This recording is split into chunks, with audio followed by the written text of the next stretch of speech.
Muito bem. Ministro Paulo Teixeira. A última vez que eu estive aqui Aqui, ó, ministro. A última vez que eu estive aqui, o senhor aí, foi na CPI do MST. E hoje o presidente passou um vídeo de algo que eu não ouvi dizer. Porque o senhor está falando muito bonito, mas a realidade é diferente, a realidade é cruel com essas famílias. E estivemos, eu, Ricardo Salles, Rodolfo e outros deputados que estão aqui presentes, que eram integrantes da CPI, para ver a realidade dessas famílias acampadas, assentadas. E a realidade é muito dura, é muito cruel.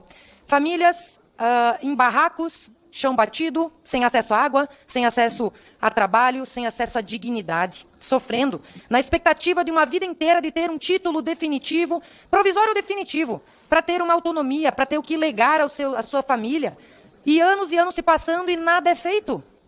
E nós chegamos a uma situação absurda, em que nós vemos que a reforma agrária vista pela esquerda foi suspendida no governo Dilma, porque o TCU observou que não pode um movimento clandestino, um terceiro que não faz política pública, que a lei não delega a função de fazer política pública, ser responsável por simplesmente escolher a terra que vai ser destinada à reforma agrária, porque o MST faz isso, ele invade a terra e diz, aqui vai ser feito um acampamento, aqui vai ser feito um assentamento, e simplesmente o INCRA aceita. Aceita que um entre clandestino e muitas vezes criminoso, porque usa da violência e da ameaça, escolhe a terra onde vai ser feito a reforma agrária e também escolhe as pessoas que serão beneficiadas, infringindo o artigo 37 da Constituição da impessoalidade. Com base nessas flagrantes ilegalidades, o TCU mandou suspender a reforma agrária tal como era feita pelos governos de esquerda e estabeleceu que a lei fosse cumprida, a lei que estava sendo descumprida. Quem fez essa moralização foi o governo Bolsonaro, que fez uma plataforma onde a pessoa que quer ser beneficiada vai lá e se inscreve no seu CPF, vê se cumpre os requisitos. Aliás, tinha uma série de irregularidades. Aposentados, pessoas, funcionários públicos, pessoas mortas, pessoas com sinais externos de riqueza, todas estavam sendo beneficiadas. Para tudo, disse o TCU. O Bolsonaro moralizou. O que fez quando o PT voltou, Lula 3? Acabou com essa plataforma de moralização e disse que tinha que ser retomados os velhos métodos, com um intermediário MST que já não era mais necessário. Porque se para você escolher terra para fins de assentamento, você faz um leilão público. Quem quer destinar terra para a reforma agrária? Inscreve sua terra aqui para ser vendida publicamente, num pregão, num leilão. Quem quer ser beneficiado, se inscreve. A gente cruza os dados dos sistemas eletrônicos das plataformas de governo para ver se essa pessoa tem realmente os quesitos técnicos para isso.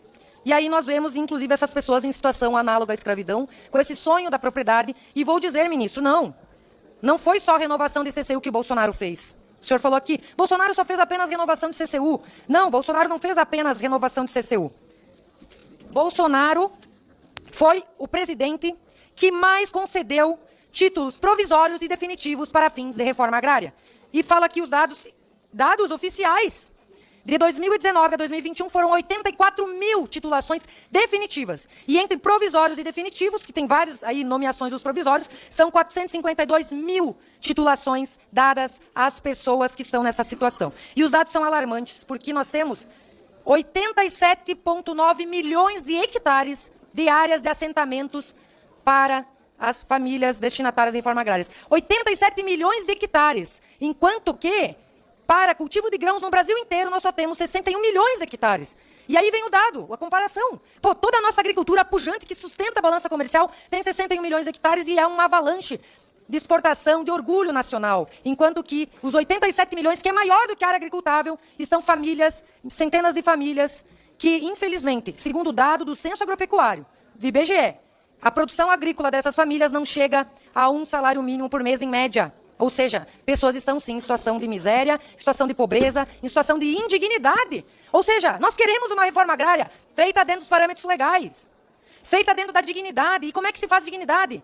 É dando título, é dando autonomia, é dando independência. É a libertação das pessoas. E não a escravização das pessoas, mantendo-as por 10, 20, 30 anos. Teve pessoas aqui que ousaram contrariar o movimento, porque o Sede também esteve aqui. E ele falou: quem não cumpre a lei do movimento, porque dentro dos assentamentos nós temos uma lei própria do movimento. Quem não vai, naquele movimento ali, naquele vídeo que a gente passou, tinha um galpão que era de maquinário que estava sendo usado para a doutrinação ideológica. As famílias que não iam semanalmente receber essa doutrinação ideológica eram punidas e excluídas do beneficiamento da reforma agrária. Então isso é um absurdo. Nós não podemos consentir que isso aconteça. Por isso, ministro, vamos resolver a reforma agrária de uma vez por todas. E não conservar essa... Ou é uma estratégia. Talvez seja uma estratégia manter essas pessoas nessas terras, porque as terras ficam no poder dos assentados, ficam no poder dos movimentos e as pessoas ficam num clientelismo eterno político. Porque muitas daquelas pessoas que a gente entrevistou disseram, em época de eleição nós somos... Os líderes nos dizem para quem a gente tem que votar. Isso aqui é testemunho público que está registrado na Câmara dos Deputados. Então, ministro, vamos resolver? Vamos dar titulação definitiva e provisória. Vamos superar os dados recordes do Bolsonaro, de 400 mil titulações entre provisórias e definitivas. Vamos dar autonomia e independência para essas pessoas. Porque é isso que a gente quer, é isso que elas merecem.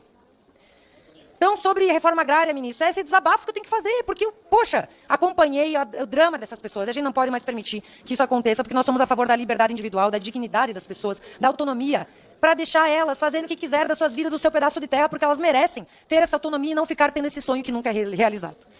E com relação, ministro, à questão do aumento do preço dos alimentos, por causa do aumento do dólar, o ministro diz, por causa do governo Trump, mas falta fazer um olhar para dentro do seu próprio governo, ou desgoverno. Teto de gastos, gastança desenfreada. Teto de gastos não existe mais, o que existe é um piso de gastos. Isso foi votado antes do Lula assumir. Uma vergonha, porque agora estamos vendo um governo descontrolado, cujos gastos são desenfreados. Não há limite, não há limite para a gastança. Dívida pública só aumenta. Aí, com gasto desenfreado, sem responsabilidade fiscal, o que acontece? A inflação volta, e volta toda. E aí os preços disparam.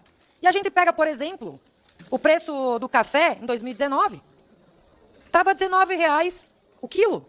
Hoje, tá quase R$60 o quilo do café.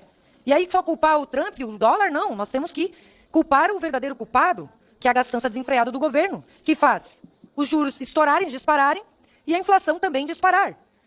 Juros altos, inflação alta, ferra com o povo. E beneficia quem nessa história toda? Beneficia os bancos. Então é o governo dos rentistas, porque quem tem dinheiro lucra com isso.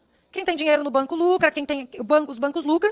E aí a gente vê novos escândalos agora do INSS, onde sindicatos que sempre são aliados da esquerda, infelizmente são descobertos roubando dos velhinhos, dos benefícios, aposentados, que trabalharam sua vida toda e agora sequer vão ter mais esse dinheiro, ou vai saber, porque a própria ministra do Lula falou que em 2027 nem vamos ter dinheiro para pagar o básico.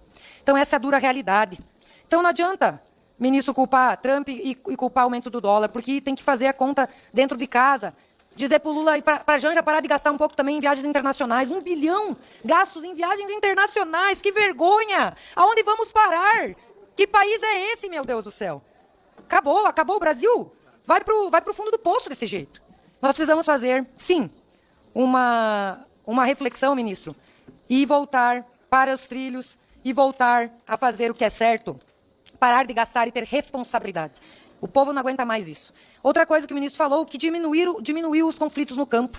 Mas, na verdade, apesar da diminuição dos homicídios, temos dados aqui oficiais de um aumento significativo de outras formas de violência. Ameaças de morte, 272 casos em 2024, um aumento de 24% em relação aos 219 casos registrados em 2023, atingindo o maior patamar da última década. Tentativas de assassinato no campo, 103 casos em 2024, aumento de 43% em comparação a 72 casos em 2023.